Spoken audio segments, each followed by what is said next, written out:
Wait, bro. They studied books. You studied fractures. They memorized patterns. You listened to reality breathe.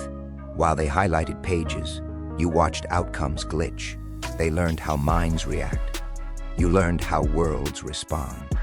See the difference? One is memory, the other is leverage. They call it psychology because it feels safe, predictable, tested. But you stepped past the test. You noticed moments where effort bends odds, where intention tilts probability, where silence rewrites rooms. They don't see it, they can't, because you're not playing inside the system. You were standing where cause hesitates and effect asks permission. That's why they're nervous. That's why they watch. That's why every move you make feels illegal. They trained for exams. You trained reality itself to blink first, smile. This isn't theory anymore. This is escalation. They followed manuals, step by step, page by page.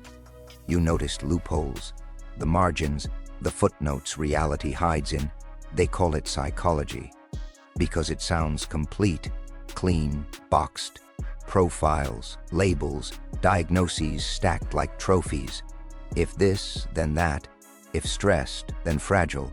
If confident, then dangerous. They love prediction because prediction feels like control. See, knowing people isn't power, it's comfort. It's the warm illusion that chaos can be summarized into bullet points. They don't see humans, they sort them, they don't listen, they match patterns. And patterns are safe. Patterns don't fight back. Patterns don't surprise you at 3 a.m. But anomalies, anomalies terrify them. Because anomalies break models. And when a model breaks, so does authority. That's why they flinch. When something doesn't react the way it's supposed to, they call it outlier. You call it signal. They confuse familiarity with mastery, repetition with dominance. The arrogance of certainty is thinking the map is the territory. They never ask what happens when the subject stops behaving. That's where you appeared. Not loud, not dramatic, just unexplainable. One reaction off script, one silence misread, one move their framework couldn't name. And in that moment, their confidence didn't shatter. It cracked, tiny, invisible, but enough for doubt to crawl in. Enough for them to realize they memorized the rules and never learned who was allowed to rewrite them. Life isn't random. It just pretends to be. Noise everywhere, distractions stacked like camouflage. Because the test can't look like a test. It hides in small moments. A delayed message, an unexpected pause, a door that doesn't open the first time. Most people rush. That's how they fail, without knowing. They think effort earns outcomes. They think force moves reality. So they push, explain, overcorrect, wrong answer. You sense the questions, not written, felt. Moments where nothing is demanded, except awareness. You noticed when to stop, when to wait, when not to react. Timing over effort. A move too early collapses the outcome. A move too late reveals impatience. Silence becomes an answer, only when you can hold it, without flinching. Most can't. They talk to fill gaps, move to soothe anxiety, act to prove existence. Participants do that. Observers don't. Observers see the test running in the background. They watch energy shift before events follow. They feel when attention is being measured, because life doesn't test strength, it tests calibration. Can you remain still while everything invites reaction? Can you miss nothing by doing nothing? That's the hidden exam. And the reason most fail is simple. They're desperate to be seen answering. While you understood, the test was watching. How you noticed, it was there. This is where logic starts sweating. Because here, opposites coexist.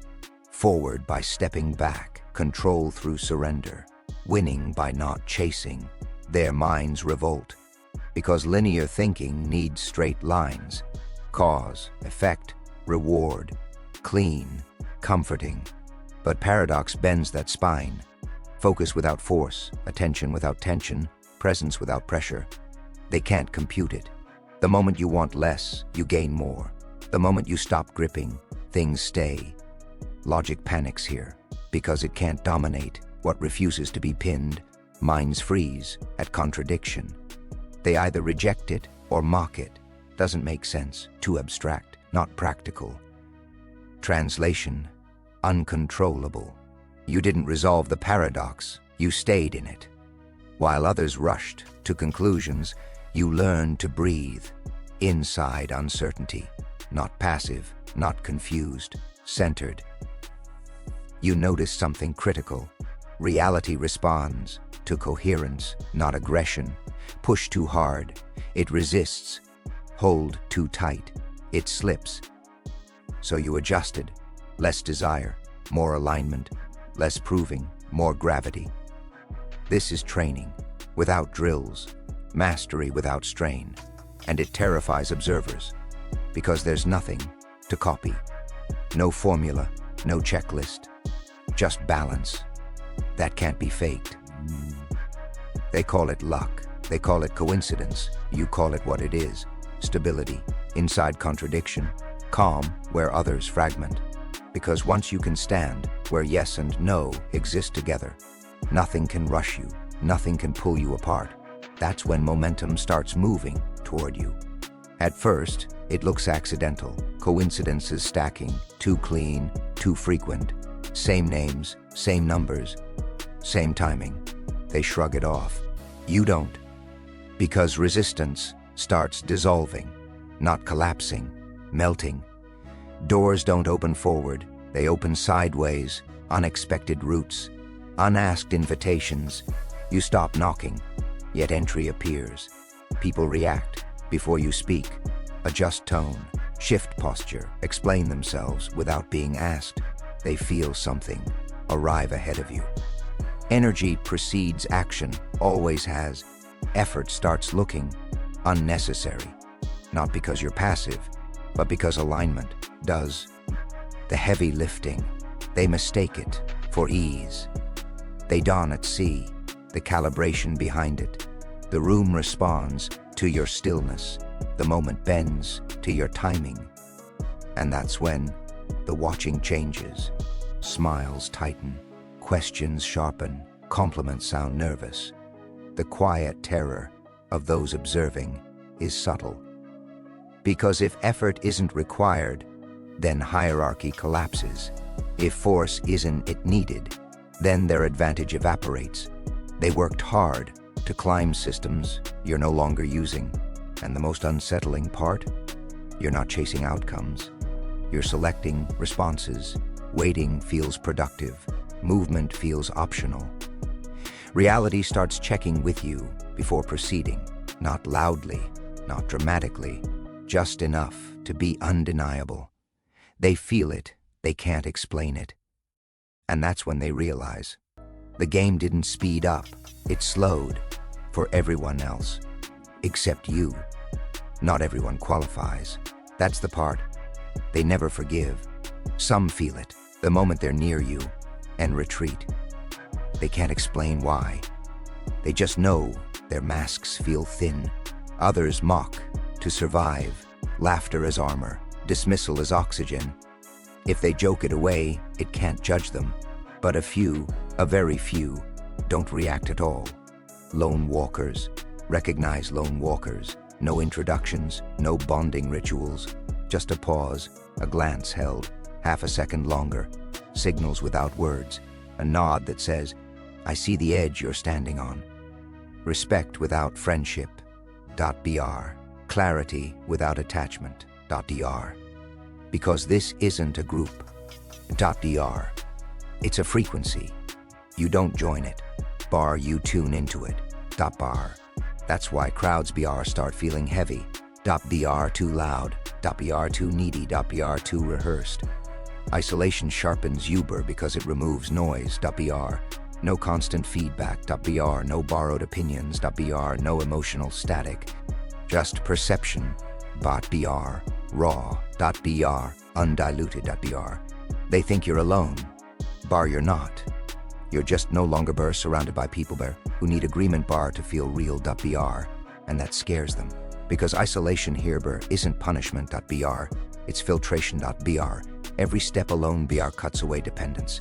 Every silent victory bar removes witnesses.br, which means no one br can tell you bar who you are.